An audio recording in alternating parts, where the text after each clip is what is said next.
Well, the cat show wouldn't happen without show managers. Here to tell us about what the wonderful work of the Westchester Feline Club is Sheila Dentico, one of the show managers of the Westchester Cat Show. Hi Sheila, thanks for talking to Purr.N.Tell. You're very welcome. So we were talking a little bit before about what this organization does and the purpose of the cat show. The purpose of the cat show primarily is, of course, to give an opportunity for competition for cats to be judged in the registry that is the International Cat Association, or TICA. But we also approach this as an opportunity to educate people on breeds and cat care, to offer groups to have space to give adoptions for rescues and shelters, and education, and opportunity for the gate to learn about breeds and perhaps purchase or adopt a cat or a kitten. And it's a two-day event. Yes, it is. And you've got a number of people. We're up here in Westchester at the Westchester Convention Center. Yes. Now, if people are interested in coming to the show, and it's every year at this time, right? That's right, the weekend before Thanksgiving. And how would they find out about the show? Well, we have a website, which is www.westchester-feline.org, or they can watch for articles in the local newspapers, and we do have a mailing list that people can get on and get sent a postcard with a coupon and information about the show a few weeks before the show. How long have you been doing the show? Me since 1985. Wow.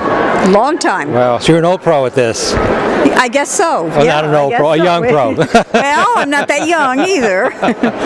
But we've been walking around. There are a number of vendors who have beautiful things for sale, and of course the breeds. The breeders work very hard to get their animals ready for the show. Oh yes, there's a lot of grooming, but it's also basic nutrition and good health care that has to come before the grooming even.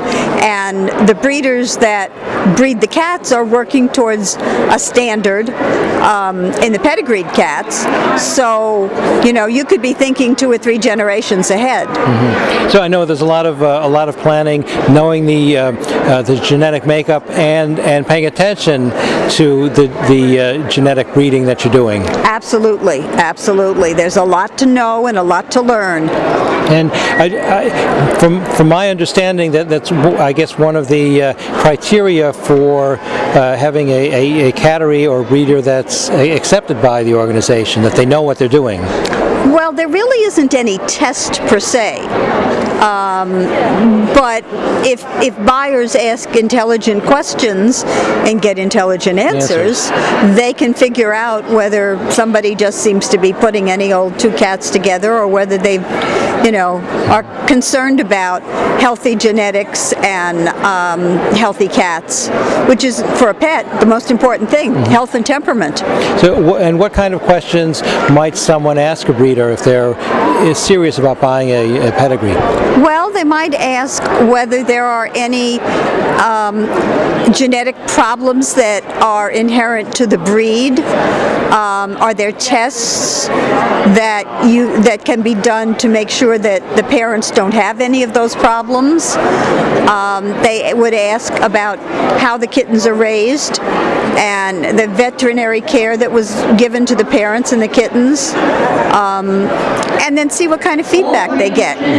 As a breeder, I listen to the questions that people ask me and the things that they volunteer to me. For instance, if they say, I just lost my 20-year-old cat and now I'm looking for a kitten, I know they took good care of that cat, because a cat doesn't live to be 20 without good care. I mean, it may have good genetics also, but it has to have had good care, good food, and so forth.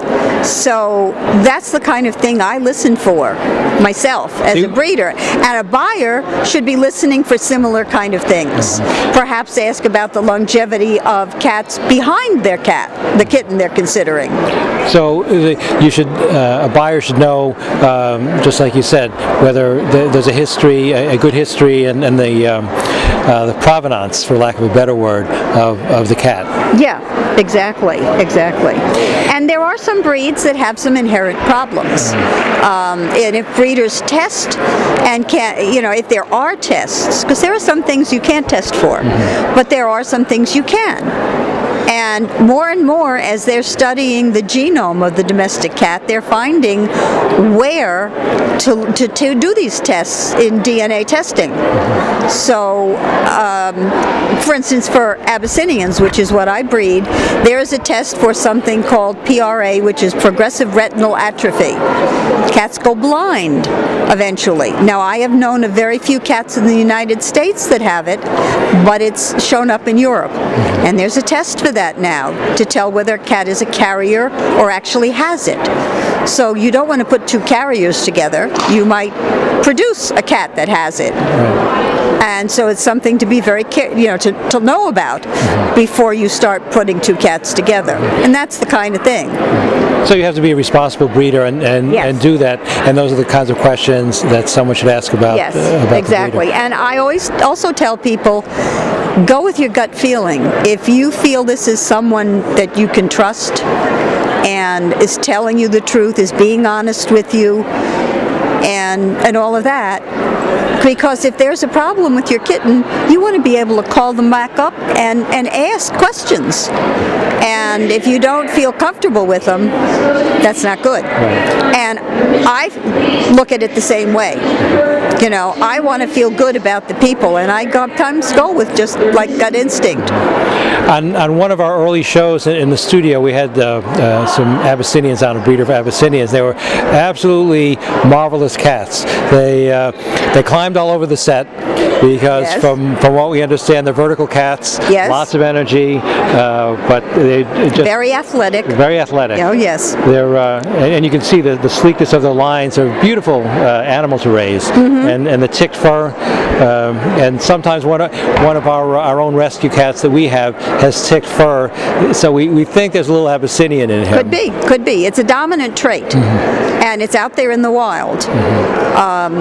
But yeah, and it helps for people to do some research on personalities of breeds, because somebody who wants an active cat that's going to follow them around the house and help them with everything they do would like an Abby, but if someone wants a couch potato cat, they'd Get a be very or a Persian. Or a Persian. They'd be very unhappy with an Abby. Right. So you have to try and choose the personality you think you want to live with. Right, because it's your lifestyle, and you might have to alter your lifestyle if you're picking a cat that doesn't fit your lifestyle. Exactly. But Sheila, you do a great job here. I know. How long does it take you to put a show on? How much work you put in? Well, we put in work at home for weeks before the show. Sure. Depends on what job you have and so forth.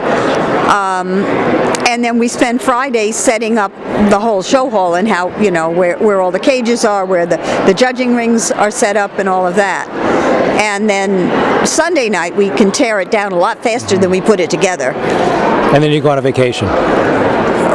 No, more like go home and collapse. And hope one of my kids is making Thanksgiving dinner. Well, this is a great job you do. This is our first trip up here, and we're so impressed with how you have it organized.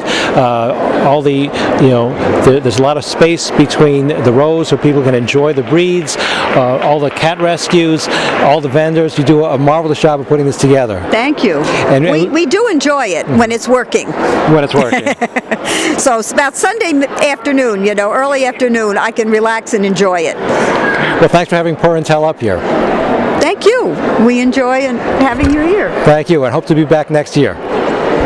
Do come back. And if you're interested in finding out about coming up to the Westchester Cat Show, again, it's the weekend before Thanksgiving every year.